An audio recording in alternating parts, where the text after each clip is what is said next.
So she went red for Albany for the budget. She wanted to seem warmer, softer, like she wasn't going to take everyone's money. Yeah. And then she realized, screw it, I'm going to do it. I'm going back to the Iron. I'm going to be the Iron Chancellor. I'm going to wear navy blue doing it. Mod cons. Mod cons. Mod cons. Mod cons. Hi guys, welcome back to Mod Cons. Thank you for tuning in once again. Thanks, guys. Wow, another busy week. What is going on? It's like relentless. I know, it never stops. It never stops. It never stops. The news is just like sent to try us. Yeah, the cycle continues. The cycle continues. It really does. And I don't know, there's just like headlines just keep giving every week. We have more and more to talk about. So we do. That's really good. Which is good. It is good. Keeps us busy. So this week we're talking about local government. Yes, we are. We are lucky enough to have a councillor here. Hello. We decided to interview a few people from various different local governments around the country, and just see what their take is, what it means, and why would you do it? Yeah. Why would you do it? Yeah, and also maybe any viewers that want to do it, they can get in contact and see how. Yeah, true. And also, like, one of the things that is one of my bugbears is that people protest in local government elections, and we want to kind of show why it's super important to get good councillors and the kind of difference they can make. So why it's a valuable thing. It's very true, and they are sort of the unsung heroes. So like we just take for granted some of the things they do. So like if your streets are clean, depending where you live, if your streets are clean, if they have like pretty flowers everywhere, if it just looks pretty and cute, that's not by chance. It's not by chance. Someone is working hard to make that happen in the background. And then also, like, when local residents have issues that they need someone to deal with, who do they contact? Their local council. Yeah, exactly. So what does a local councillor do, Laura? Well, all sorts. I mean, there are many things. So first of all, they talk to residents. They very often they have surgeries, so like once a month or whatever their free time and schedule is, and people can come into the surgery and tell them all their problems or their woes or what they're concerned about, or if they just need some questions to be answered about something. It could be anything from housing to your local rubbish to we want a new statue in this park. It could be literally anything, or we love this tree, don't fell it or whatever. It could literally be about anything. You get a mixed bag, and it's quite interesting. Then also you have you're on different committees. So committees basically are not just your ward, but the borough wide. So for example, I'm on licensing because I have a bit of history in, we've already talked about this, but because I know a bit about licensing, I work with clubs and hospitality, blah blah blah, and so when a new venture wants to come and pitch themselves, we want to be open till this time, we want to do this and that and the other, we have to sort of look through it, see if it works, if it's the right thing for the area as well, because you obviously don't want a nightclub right in a residential kind of back street somewhere, but maybe on a high street it works, you know what I mean? So you have to kind of weigh up the pros and cons. Also temporary licenses. So for example, if a bar or a pub wants to open for New Year's Eve, or they have like their birthday, like we've been open 10 years, we want a big party, so you can extend your license for one day or whatever with the tens, all sorts of things. I mean, it goes on and on and on. Like, I remember when I was in Brent, like a lot of the residents complained to me about things the council weren't doing, like the pavements were wonky. Like around the trees, potholes, huge around the trees, the grass was like 10 foot long, and the council tried to get out of it by being like, oh, we're rewilding, we're letting it back to it's like excuse. Really, are you really letting it rewild, or is this just an excuse not to do your job? Pretty much. There's a happy medium, and I think so. We actually have we have a bee highway. So so bee highway, and so we do have bits of the area that are rewilded, but they're done in a manicured scape. It's intentional. It's clearly intentional. Exactly, and it's in little bits. It's not just like just like let it grow. It's fine. Although I do quite like it in some spots, but if you have to kind of go through a jungle to get like, I need to, I'm late for the bus, and you're like running through a forest. I mean, that might be a bit it's a bit over the top. But we did speak to people that are veterans of this, so they like, for example, Gem or whatever, we spoke to a few people who really are front and center of it, and they're fully immersed, so they have battles daily with all sorts of people from TFL to and TfL have like such a big impact, especially in London, for like things like pedestrian crossings. Like the council might not be able to put one up because it's a TfL road or something like that. And you take that for granted as well, because but it's in your area, but that road there is not, and there's all these like boundaries, and so it can get very complicated and messy. So who did we speak to first today? So we spoke to Jem, who is obviously a councillor in Royal Hospital, but he's also lead member for planning and public realm. Nice. So that's quite cool. So how did it go? How was the chat? It was great. I mean, let's take a look and then tell me what you think. I am with Councillor Kemahli. So he is one of the local councillors in Kensington and Chelsea, Royal Hospital Ward, but he's also part of the leadership team as a member of planning and the public realm. So tell us a bit more about that. What does that include? What does that mean? Thank you, Laura. Thanks for having me. Well, so really, much like you, I'm one of the ward councillors. So my day-to-day is dealing with resident issues, complaints, problems, but also trying to sort of just improve the borough as best we can. But then, as you said, my other role is as sort of a portfolio holder. So much like central government, people are put in charge of different departments. And for me, that's planning, highways, and sort of the public realm. So all of our roads and pavements. What that means is I'm probably have one of the busiest inboxes in the council. So a lot of people, a huge number of people will always have issues with the roads, or they'll have problems with their planning applications. But generally those sort of issues are things that hopefully we're able to resolve. So it's lots of emails, but normally quite straightforward things. I mean, you definitely have a lot to navigate, because it's not that straightforward. You have everything, things that we actually as the public don't even sort of think about. So you deal with everything from refuse collections to street, sort of what's going on in your street. So how cluttered it is with signposts and everything, like really random things that you don't even think about. I probably do too many things, but so other parts of the portfolio are obviously collecting all the rubbish, but it's things like our licensing policy, our trading standards to make sure that our shops and businesses are safe. I deal with planning, but also on building control. So again, making sure buildings are safe. And then we've also got things sort of like our environmental health. So that's dealing with noise and nuisance, noisy parties, all the way up to builders working sort of on a Sunday night when they're trying to rush to finish a job. That all lands with me. It's a lot. So what's your biggest achievement to date in this role so far that you're like super proud of? When I was doing adult social care, the really big one was around our testing and getting the vaccine out. Obviously that was a huge national effort. I'm not trying to take credit for that one, but we really had a lot of meetings about how we could make sure that people that were not very physically able, how could we make sure we were getting to them. We also sort of put on these things like vaccine buses to make it easier for people to just get a jab on the way to work. So that was an area that I think I put a lot of time and effort into, that actually I think went quite well in that portfolio. And then now with planning, I think some really visible things are the projects that we've finished and built. So I was a small part of getting Chelsea Green refurbished. I was a slightly bigger part of getting Hollywood Road built. And looking forwards, we've got things like Sloane Street, which is finishing very soon. And hopefully the plan is that we'll also be upgrading Portobello Road. So that's something that I probably have been the catalyst.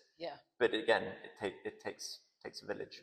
Okay, a little bit more about you. Why did you decide to get involved in the council? What made that happen, and why are you a Conservative as well? Big questions. They are big questions. So how did I get involved? I had been living in Istanbul after university, working there until 2012, came back to London 2013, and all of my friends were in the office, or different offices obviously, and they all had workmates, and every Friday night they'd go out for work drinks, and I worked for myself, and I didn't have anybody to play with, basically. Oh, no. I know, very sad story. And get your tissues, guys. We're gonna cry. I'm still free on Fridays if you need it. But so basically, come and hang out with me. You know where I am. Yeah, definitely. I'm normally in bed by then. It's true. It's late. So I joined a huge, different, eclectic mix of organisations. I joined I'm half Turkish, so I joined the sort of Turks in London groups.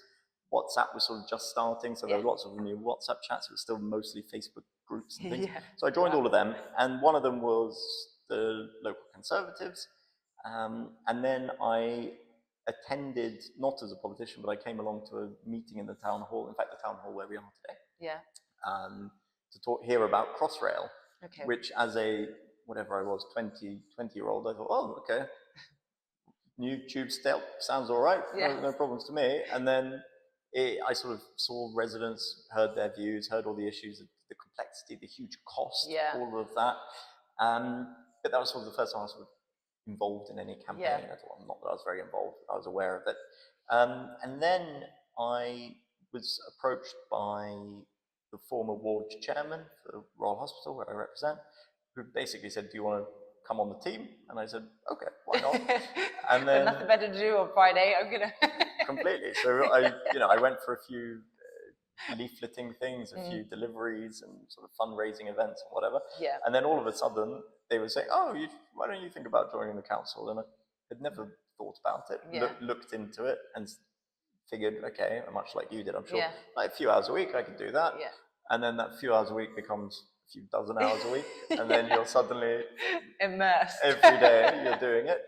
But actually you kind of, every committee I went to, every planning application meeting I attended, you're dealing with your neighbours and your friends, family, people that live around you. You're not dealing with sort of national policy. So you can see when someone is applying to make their house a bit bigger, it's because they've got kids and they want to, and you can really kind of, it's personal. It's really personal. So that's where they hook you in local government.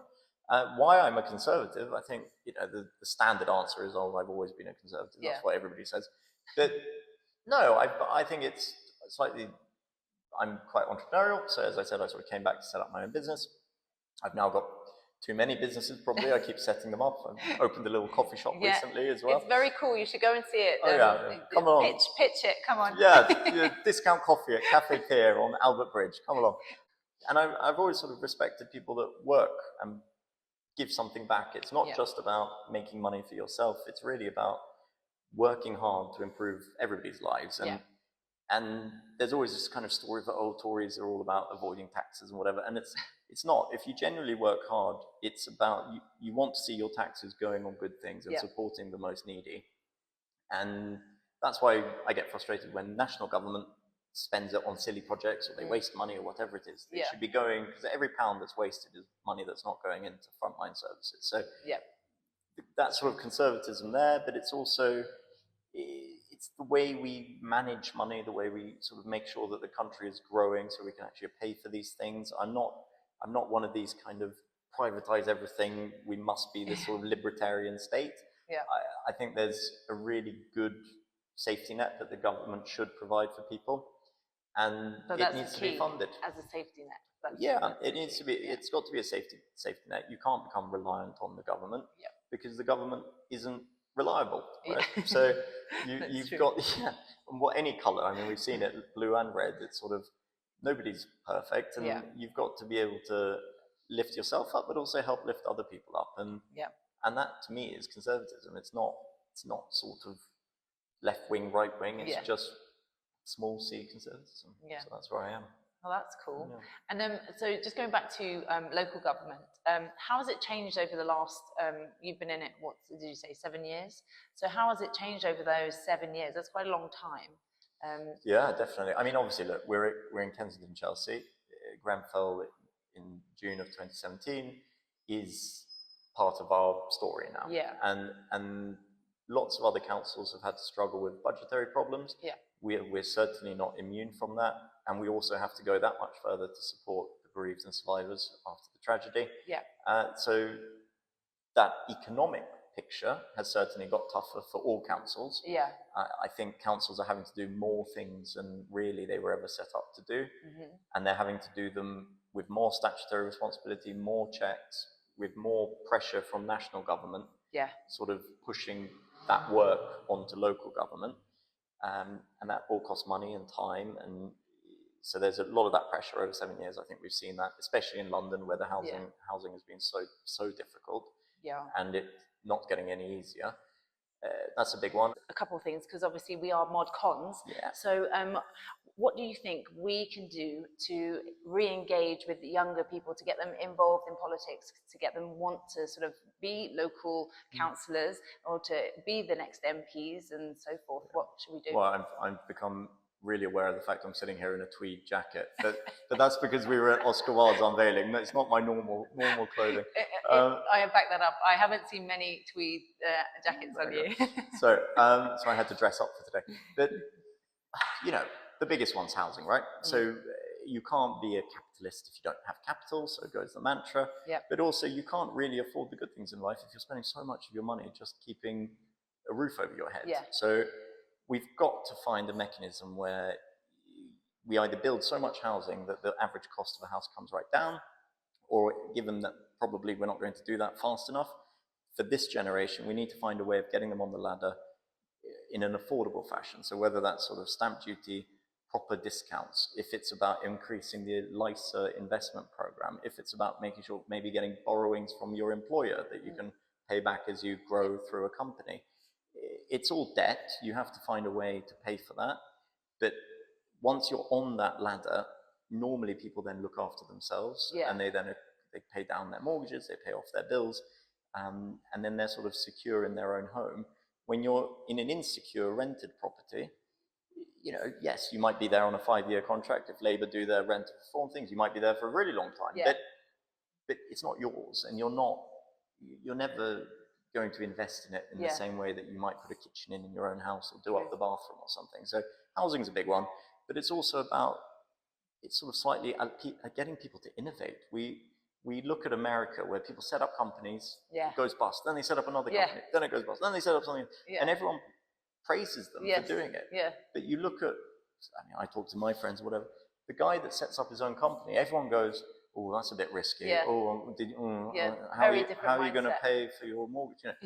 And that's mad. We should be giving people fantastic incentives to set up and build their own businesses, because that's how you grow economies, employ people, build jobs. If you want everybody to just work for a big multinational company, fine, but I don't think that's how we're going to grow and make sort of young people into conservatives, or just bring out the conservative from within them. There's obviously then that sort of plays out into people feeling as though the system doesn't work for them. And then people will invariably try and blame somebody else for that. So then that becomes immigration, that becomes, London's too expensive, or, whatever it is.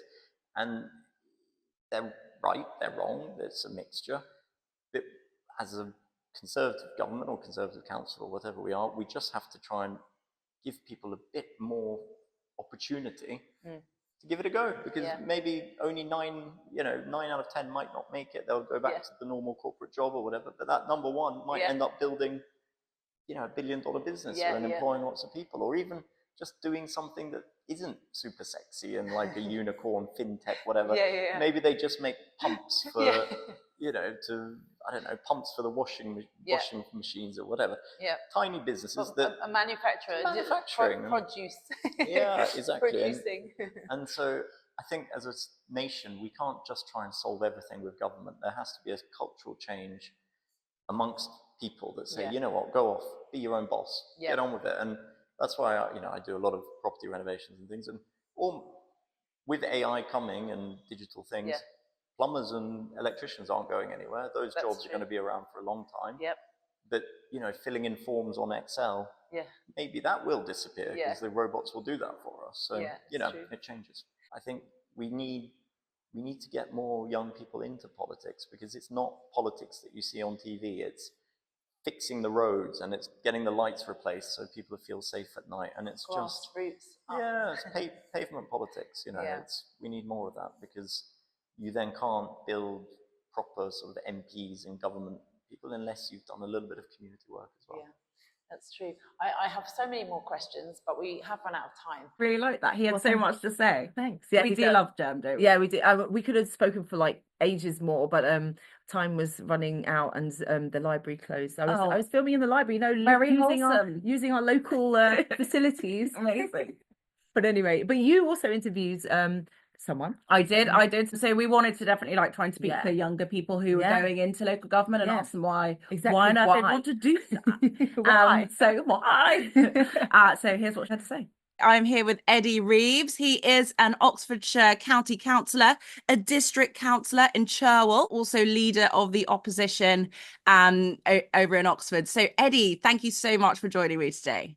Pleasure. Real big fan of the podcast. We love that. Thank you so much. So Eddie, you're an Oxfordshire County Councillor and District Councillor. What is the difference? I wish I knew, Jamila. I wish I knew. And in an important sense, I don't think many residents do either in a two-tier system such as we are. Many parts of the country now have a unitary system and it's dead easy. The council deals with everything. But broadly speaking, and drum roll please, the district council deals with things like the bins, our old friend, the bins, some parks, but confusingly not all parks, others being the preserve of the town council, as well as important things like economic development, environmental regulation, hygiene certification for your favorite restaurants and or kebab emporia, and I suppose critically the vexed question of planning, i.e. how many houses go where. Meanwhile, the county council deals with things like adult social care, children's services, special educational needs, and its corollary in terms of the vexed policy question of the roads, i.e. why do we have so many potholes and what can we do about it all. It does have some kind of, I suppose, hangover responsibilities in the education field, but happily, as a result of our the changes that were made under Michael Gove in particular, in terms of free schools, local educational authorities aren't really what they used to be. So it's kind of a bit of a hodgepodge, and it's not entirely clear, even to councillors sometimes, as to where one council begins and another ends. So you're also leader of the opposition over in Oxfordshire. So what does that role entail? So curiously enough, I'm leader of the opposition on Oxfordshire County Council, but I'm also an opposition group leader on Cherwell District Council now as of May of this year. And that can mean, I suppose, one of two things. Either I'm a megalomaniac, or on the other hand, I was essentially doing the role in County Hall, and my district colleagues, when we lost the election in Cherwell, decided, well, look, this guy quite enjoys having at the Liberal Democrats. They're now in control at the district level. Let's let him have at them twice. It basically consists of the same thing in both places. I'm trying as best I can with limited resources to hold in our case, Liberal Democrats to account for the decisions that they make locally. And certainly in County Hall, I think it's fair to say over the last 3.5 years or so since they've been in control, they've generated quite a lot of national publicity for all the wrong reasons. And perhaps we can come on to discussing what some of their kind of calamitous errors have been. Yeah, let's dive into that. So obviously we lost, the Conservative Party lost control of the council. So what impact has that had locally? So on Cherwell, we lost control of the council in May of this year, shortly before the general election on the 4th of July. And in crude terms, the new administration, Liberal Democrat and Green minority administration, hasn't done a great deal. So they haven't yet had the opportunity to screw things up royally. However, they do have form locally. They've been in administration in County Hall since 2021. And for any number of reasons, they have not endeared themselves to voters. If, for example, you Google £51 million park and ride Oxford, you'll see what I mean. So they've done things like build park and ride facilities from which you can neither park nor ride, i.e. they're missing an access road. They have sought to kind of restrict traffic movements in and out of Oxford, which has had some very adverse impacts on local businesses.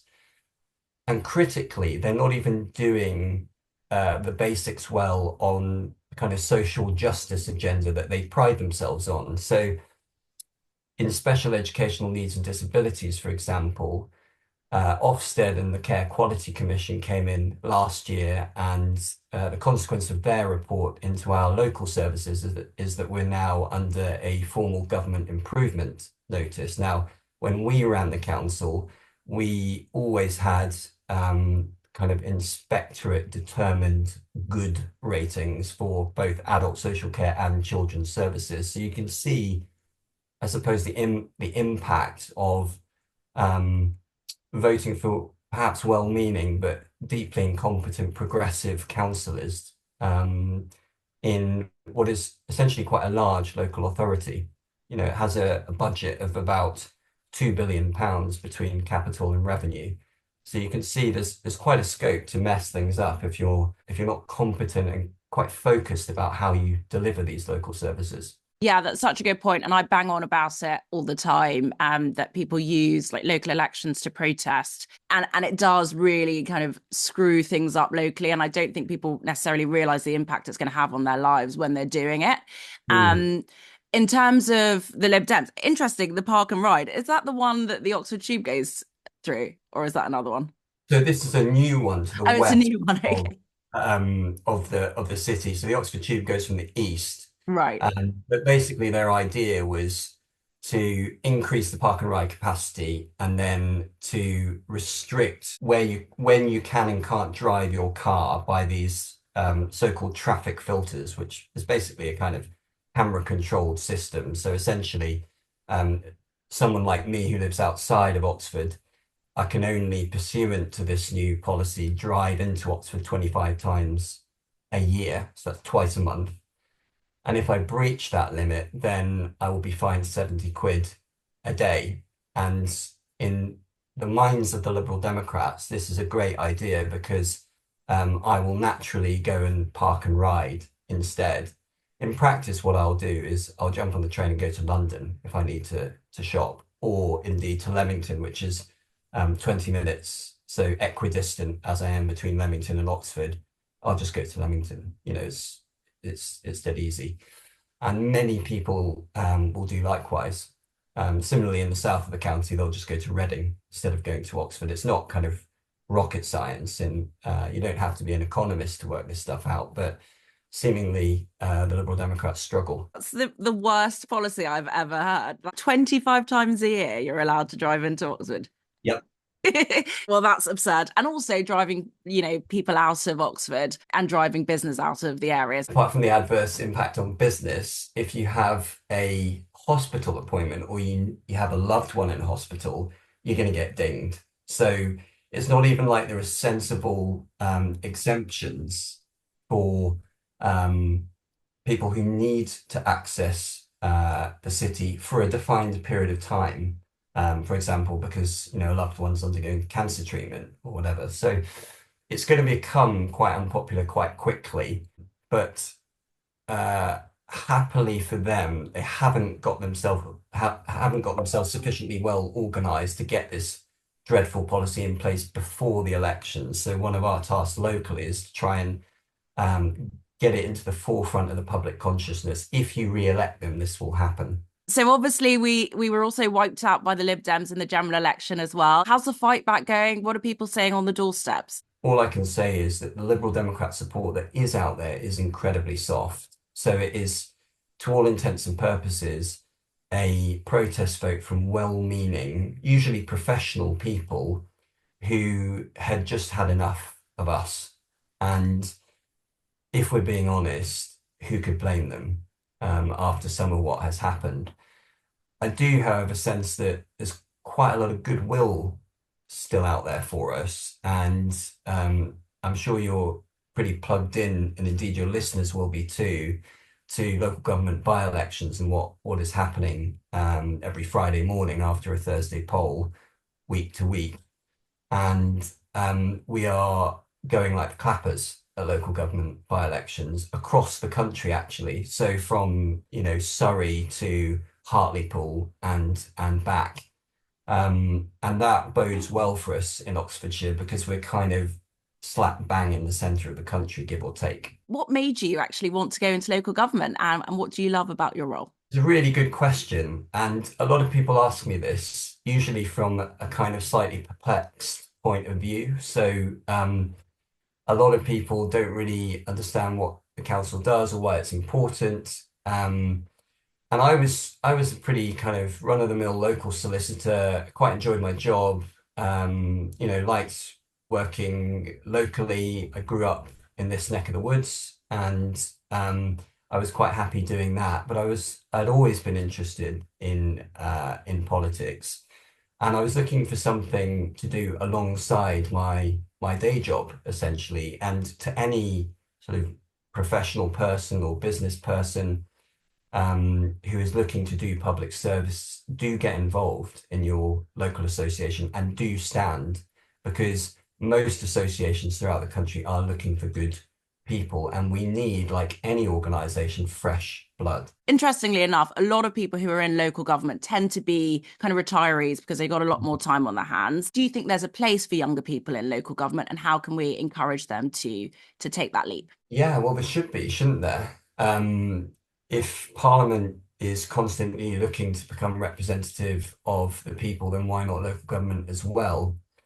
One of the reasons why I'm quite keen on local government reform is if you have fewer councillors and a simpler structure, you can potentially pay them a little bit more, such that it isn't such a kind of financially ruinous decision to take as a young person. Now, I, like you and many of your listeners, I suspect, am an avowed political obsessive. So I'm quite happy to take a hit on my income to spend more time doing local government stuff, at least for the time being. Listeners of this podcast will have seen perhaps on social media that Farage has made a calling cry to all Conservative councillors, asking them to defect.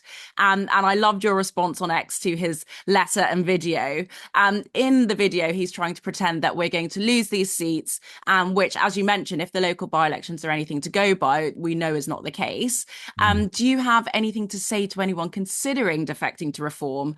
Perhaps the emperor has no clothes. I think that's really well put, actually, Jamila. I would say to anyone considering defecting to reform, don't do it. And the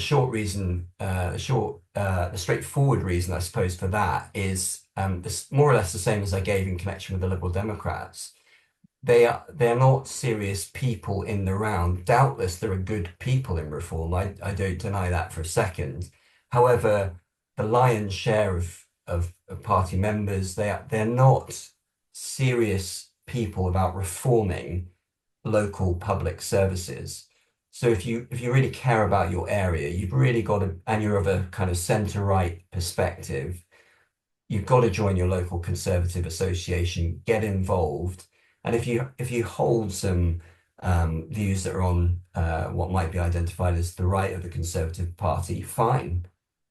Seek to kind of influence your association in that direction, but play a role nonetheless within a party that remains to this day a broad church. So in North Oxfordshire, where I am, we have, I would say, anyone and everybody from avowed centrists to those who are demonstrably on the right, and people like me who are kind of pragmatic, centre-right, live and let liberal types.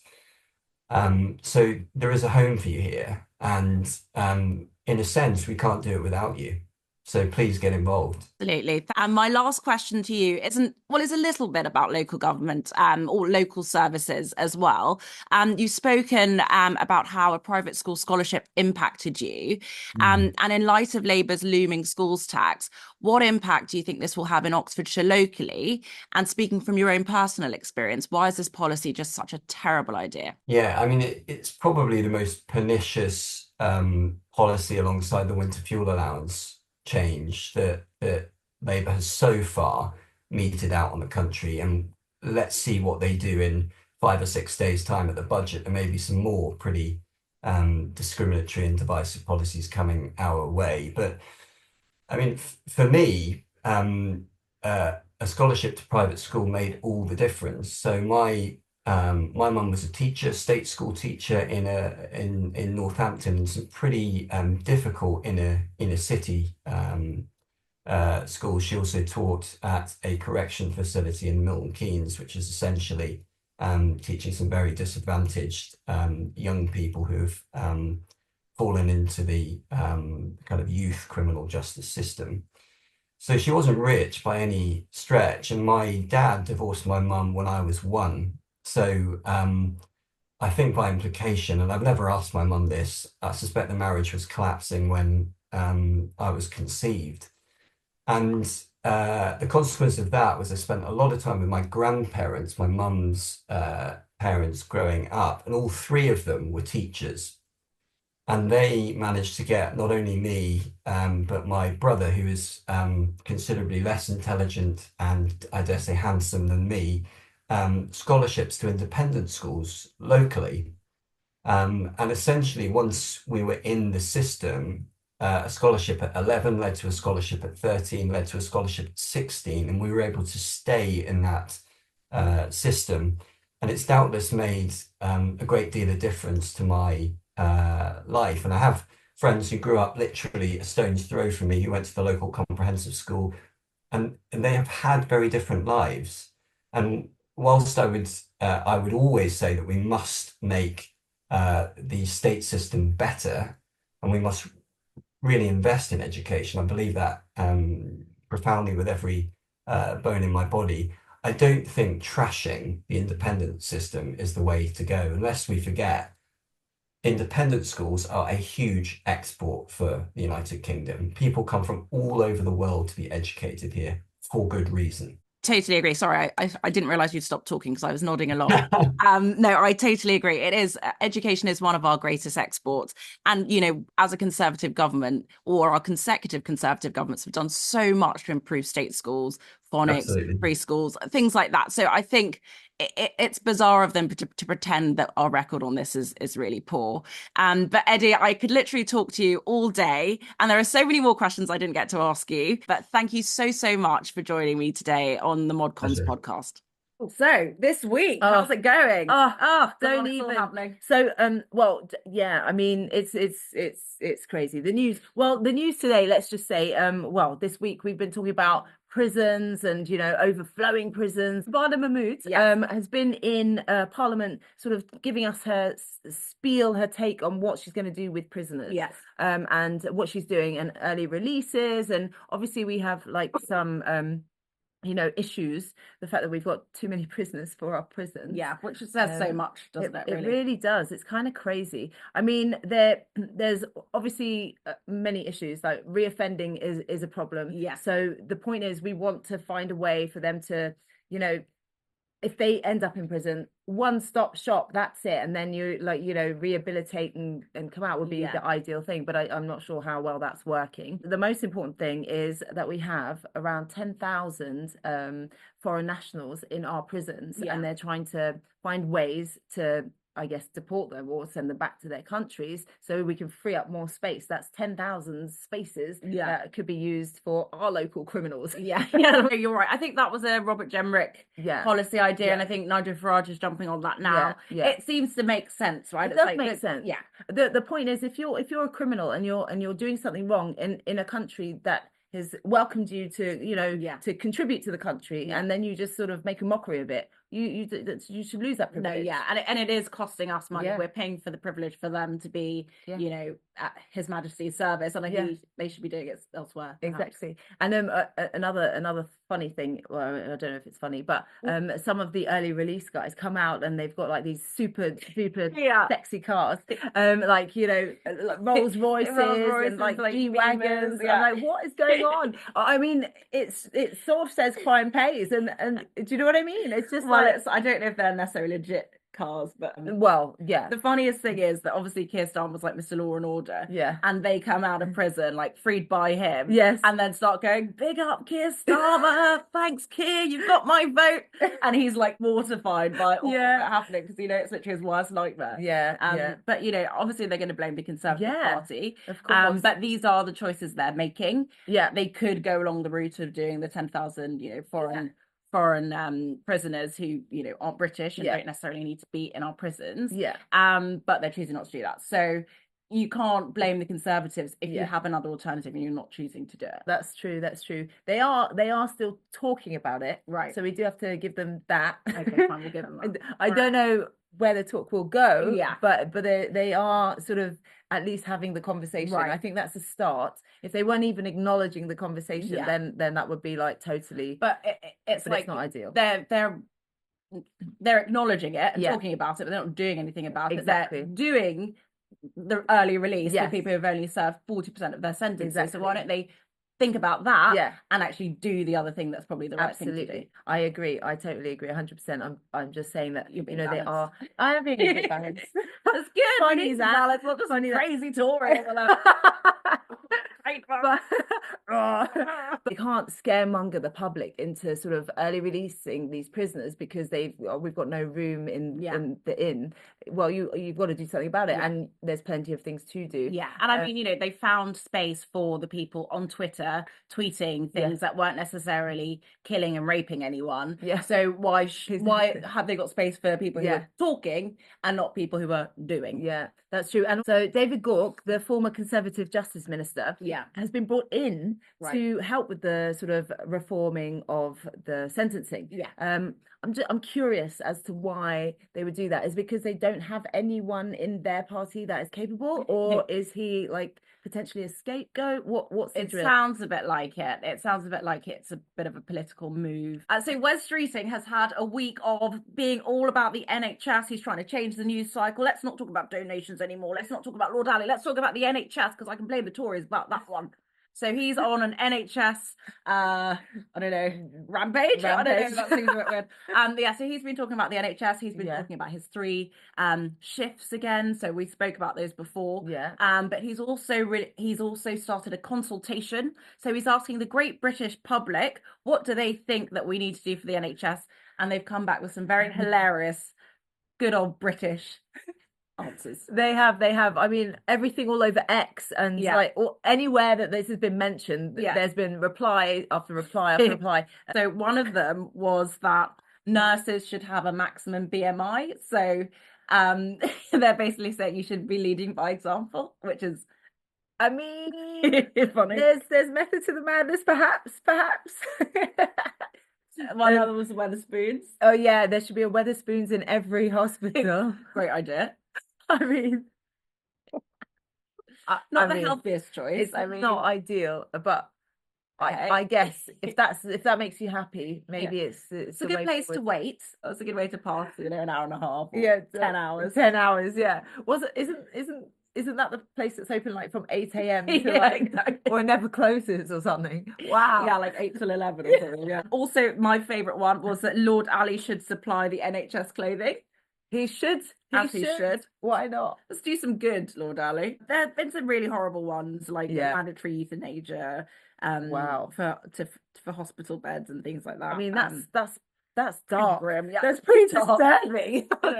Although it's relevant because they are talking about, making it legal. Yeah, so true. But that makes me What feel. Do you think about that? Like making it legal, assisted suicide? I mean, it makes me very uncomfortable because I just think, obviously, I don't want anyone to be in pain or or whatever. But I do think it can be just misused. It's a tough one. It is. I feel like a lot of people, especially like older people, may feel like they're a burden on their families and think that's the easiest way out. But that's horrible. So sad. That's so sad. I don't think that is the answer. No. I do think there are maybe exceptions if you're like really in pain and something's really wrong.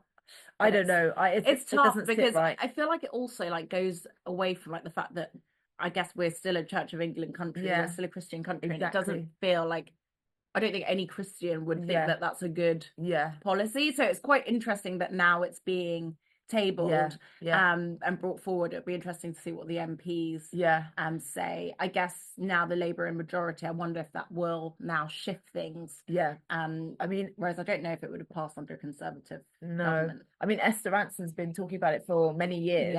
And I, she has personal experience, so I get when people have personal experience of it, then it's coming from a place of hurt and real emotional Yeah, turmoil, yeah. which I totally accept and stuff, but it's just it doesn't. It actually, now you mentioned Esther Ransom, her daughter came. So when I was asked on Jeremy Vine, her daughter came on and did like a little clip, and she was so happy that it was being introduced. She was just saying it just means that mum doesn't have to go to Switzerland, and apparently when you have to go to Switzerland or anywhere where you can do euthanasia, that apparently you have to go well, or like, so you can't go at the very end, you have to go before it's the very end, which that for me did kind of make me think, oh, that's I mean, makes it feel a bit more understandable, but it's also, I don't know if it's something I'd condone. Also in Canada, euthanasia is apparently sort of being misused, if you like, because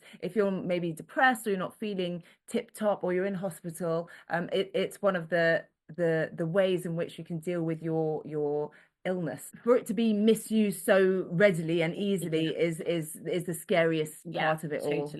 Anyway, tough one. So the budget is soon approaching. Very, very, very close. Oh my goodness. So much speculation about the budget. We don't know what they're going to tax next, but because of this, big 22 billion pound hole. It's increasing. It's doubled again. I think now it's like 50 billion or something. She just keeps adding things on. Like, at what point is it just your shopping list and what you actually want to do? Can we be honest now, please? I don't know. So so the fear is they are actually going to tax like all sorts of things that we don't really want.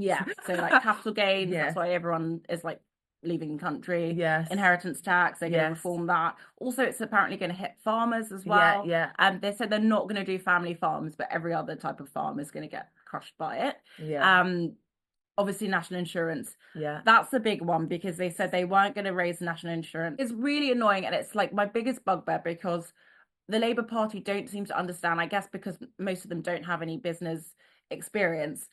They don't seem to understand that employers are also workers. Of course. They make so many sacrifices, like startups, SMEs, small businesses. They are workers. They work incredibly hard. Exactly. And making them have to pay more national insurance to every person they employ, on behalf of every person they employ, is actually going to crush their businesses, but it's also going to mean that they're not employing as many people as they would have. So it's a double negative. It's stupid. It's crazy. I totally agree with that. But I don't know. We still don't know though. We don't know. We know that she's going to be putting a lot more into the NHS, because Wes Streeting's been like very happy about it on the media rounds. And this week he's like, I sent her flowers and chocolates and it's all going to be great for me. So hopefully he uses that money very wisely. I hope so. I mean, get rid of middle management. I think that definitely needs to be looked at. But also there's something about her hair as well, you were saying. Yes, the first U-turn of the budget, as Harry Cole from The Sun said.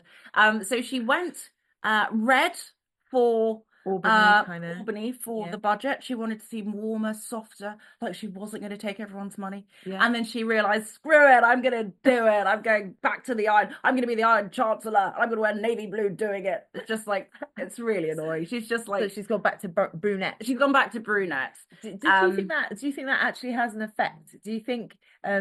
the public do warm to someone that maybe has, I don't know, more Albany hair? I don't think they care. I think they care that you're taking their entire pay packet. I think that's what they care about. I think so she can keep her hair however she wants to, but maybe be a bit more, I don't know, giving, considerate, but not too giving. No, just stop taking. Considerate. Stop taking.